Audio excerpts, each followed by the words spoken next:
Hi, I'm Justin DeTavio, and welcome to another episode of the Storm Cellar. Today, we're going to be taking a look at Miami against Stanford from 2025 using all 22 film. We're going to look at 5 plays from the first quarter and 5 plays from the third quarter to see how did this thing flip from a 7-7 ball game at halftime with an opening drive score from Stanford and then become a blowout 42-7 or whatever the final score was, right? And so let's take a look at a few cuts here. First, we've got mesh, a classic air raid play. And so the mesh play was made very popular by BYU in one hand, under Lavelle Edwards, kind of spread down the line. Hal Mummy and Mike Leach obviously kind of took a hold of this concept, and it became the bread and butter of the air raid. What really happens is that typically 2 interior receivers, most of the time, not all the time, will wind up crossing paths at about 5 and 6 yards. They get so close to actually touch hands. You're going to see Miami use this play as Shannon Dawson is coming from an air raid background. And so what that does is if the other team is in man, it's a man beater. So the other team is in man, it's going to make the linebackers either switch off, which then there's some open space to throw the ball, or bang into each other, in which case there's lots of open space to throw the ball. So let's see what happens here. Now, Heatherman decides to send 2 guys through the same gap, right? It's kind of a Manny Diaz defensive, idea in my mind here to not be very gap sound and to wind up sending, multiple players. 1, 2, 3, 4, 5-ish players coming, right? You've got 2 guys stacked on each other. Never a good sign to have 2 defenders stacked over each other like that. That usually leads to some kind of mix-up, right? Why do you need 2 guys in one spot? So there's your so close, they should be touching hands, but they're not. You have 2 there. You have nobody really coming down over here. His eyes are on the running back. So this linebacker's got to come off of this where they were kind of doubling him. There's plenty of space here to throw this ball. There's even space to throw the little kind of sit-down route behind him. In reality, this kind of drags him. So he could hit here or here. He hits him there. Now, this dum-dum turns upfield immediately up the seam. Probably an automatic first down, and instead, he winds up getting dropped for about 6 inches short of a first down. Working at the end zone view here. You got Bain, Blay, Moten, and Lightfoot on the field with Scott up there. It's Thomas and Poyser safety. Thomas is coming with pressure with Bassett. You can see how that's a nice little takedown there, right? Takedown tackle. So, that gives you an idea. So what's next? Now, you're at, and short, right? So it's 4th in inches, I believe. It's 4th down. There's inches to go. What we're looking at is pretty standard. You have Bain here. You have your tackles. Lightfoot's the guy outside. There's Torres, Bassett. All right, now, remember, it's inches to go. Saint is going to actually cross blitz.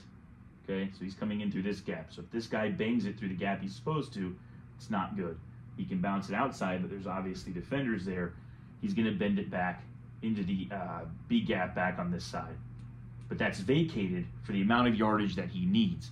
Now, if this is 3rd and 5, works excellently. Thomas fills that area in there in the alley, and it makes, a 1-yard stop, right? It's great.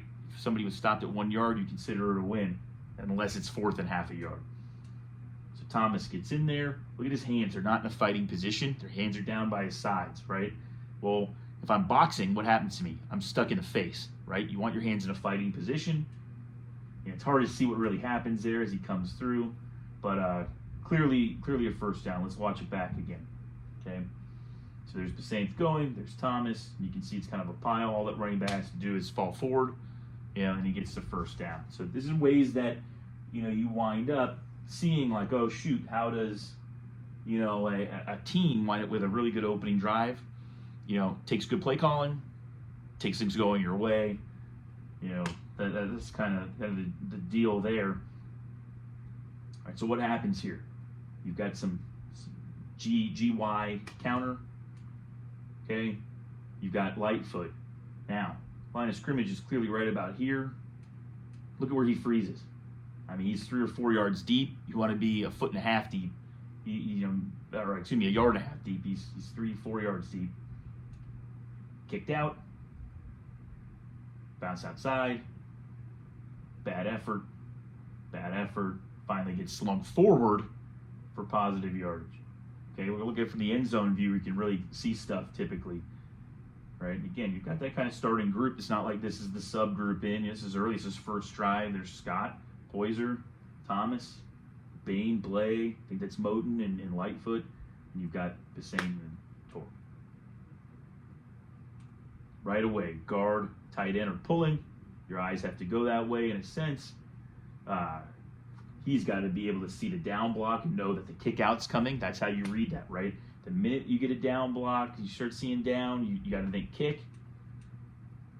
Here he is. He's already getting a little too deep. He could be getting red, but he's clearly not. Quarterback's eyes look like he's in his belly.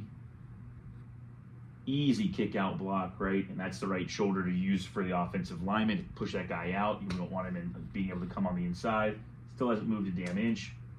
He's finally going to start moving, right? I mean, he's walled off perfectly. You've got your set of down blocks working here. Lineman's going to get his hands, so Lightfoot's eliminated himself. Tor's blocked. Now you're waiting for the safety to come downhill, kind of fill a sally. Here comes your safety. He's nowhere to be found at the current time, right? I mean, he is 5, 10, 11, 12 yards off the ball. You know, and this ball has been handed off. The quarterback's back was turned, the whole deal, right? So we're at 11 yards off the ball. It's a two-way go. Now, he eliminates the two-way go. He forces him into one single way.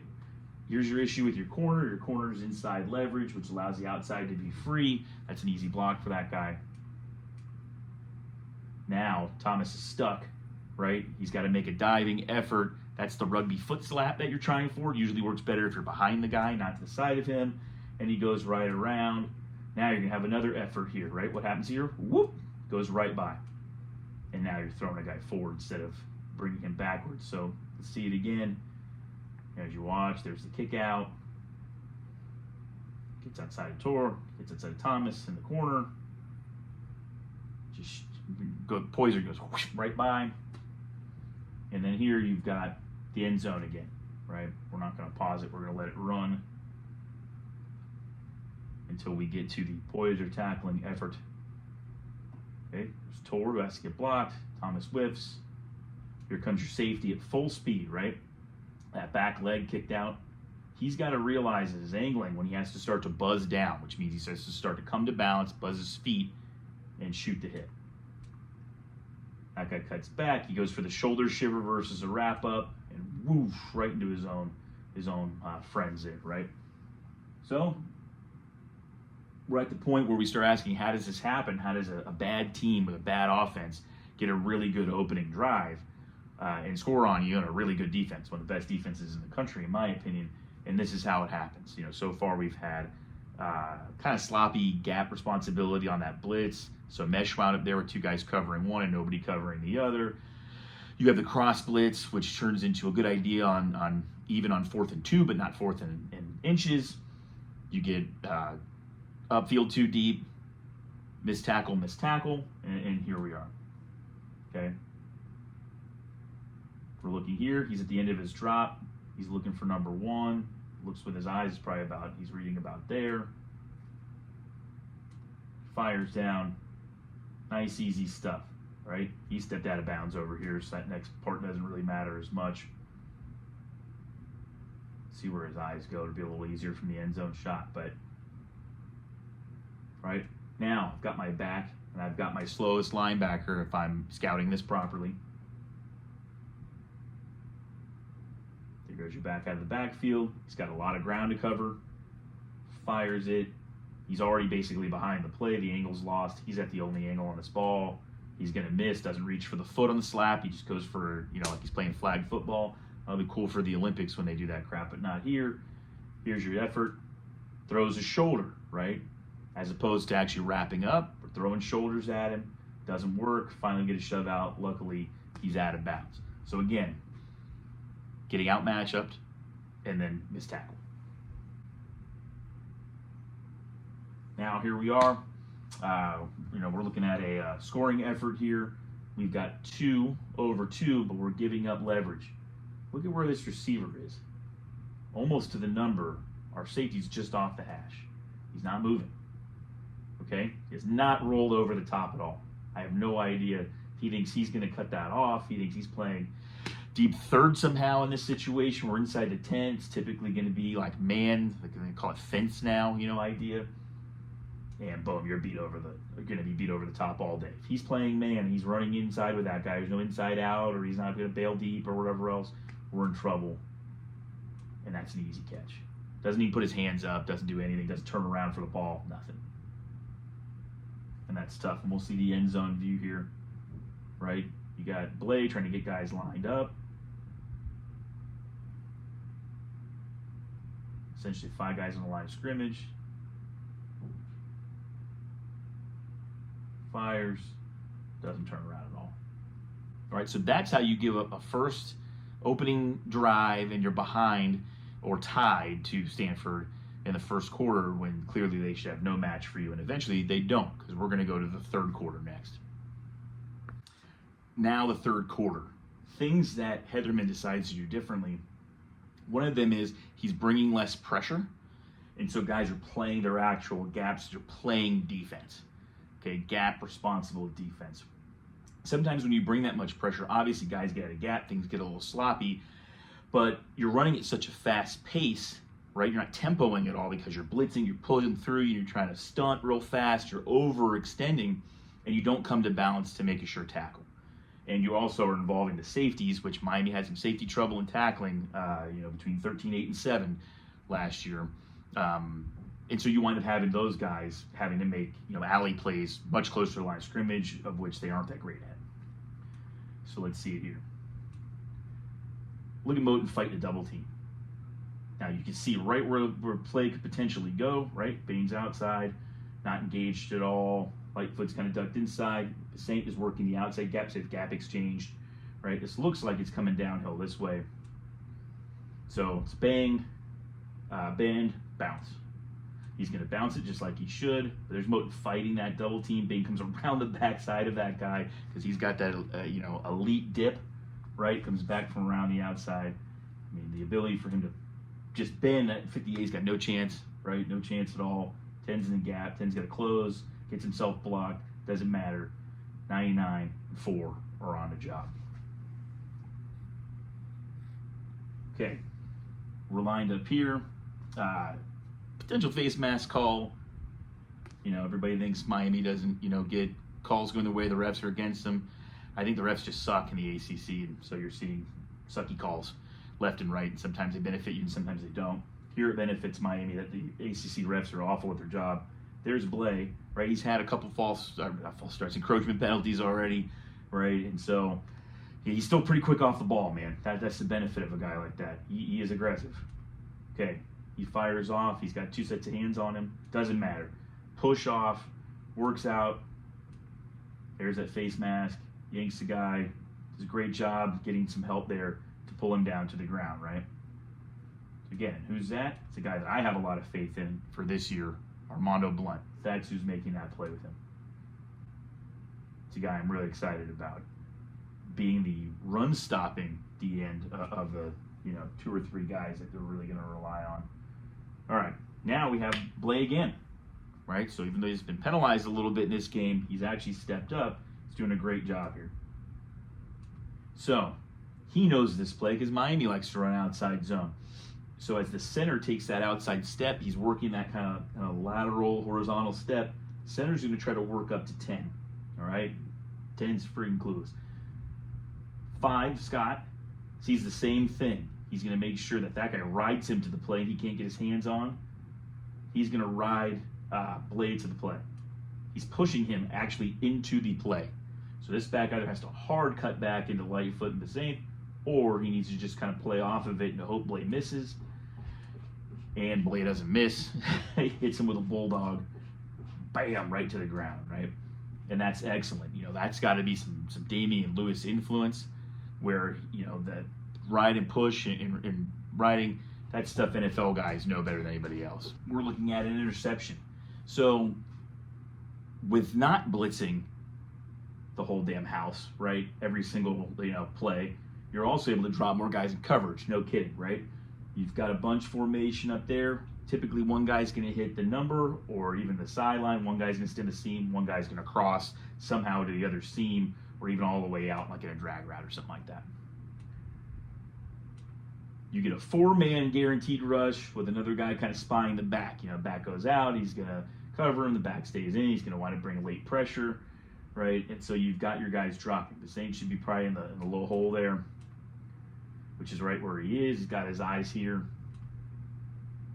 He sees exactly what's going on. Why they're breaking a guy into this route, I have no idea. It's just dragging more attention to that same spot. And leads to almost a damn PBU getting in the way of his own guy, but aggressive play, hey, good shit. And he's gonna have a nice little return there.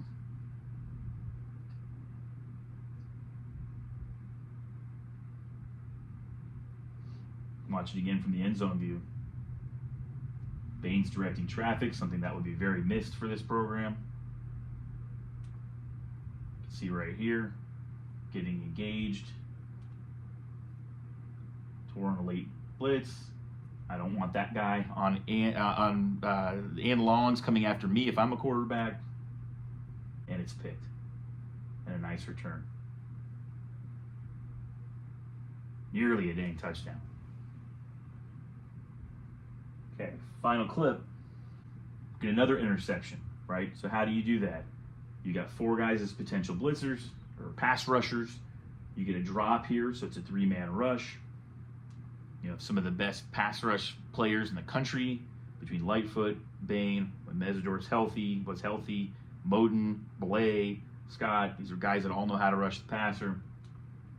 But you got him drop. There's Lightfoot coverage, right? And there's Lucas. You get used to pressure. All of a sudden, the team drops 8. They're not used to it. Throws them off, right? We see it from the end zone view.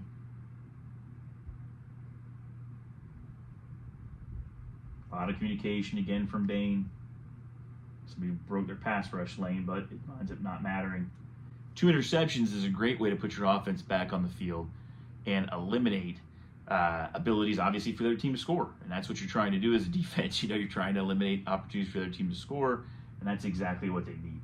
And so, yeah, if you can drop 8 and you can still get a little bit of pressure, that's fantastic, and you're able to force a bad throw. Quarterback who's not really much of a runner. Think about when Miami had Tyler Van Dyke. The same sort of thing was happening to him where he was like sitting back there. He's not really a runner. He's going to force some throws into some traffic. So if you're wondering how a really good team, Miami, can kind of screw around with a really bad team like Stanford last year, you can see the difference between the first and third quarters, right? The idea of the first quarter being bringing too much, things you don't even need to do. When you have more talent, you don't need to blitz as much. You don't need as many games and stunts. And so that's just the idea there of what you need to do. Play straight up football, let your talent overpower them, overwhelm them. In the third quarter, you can dominate.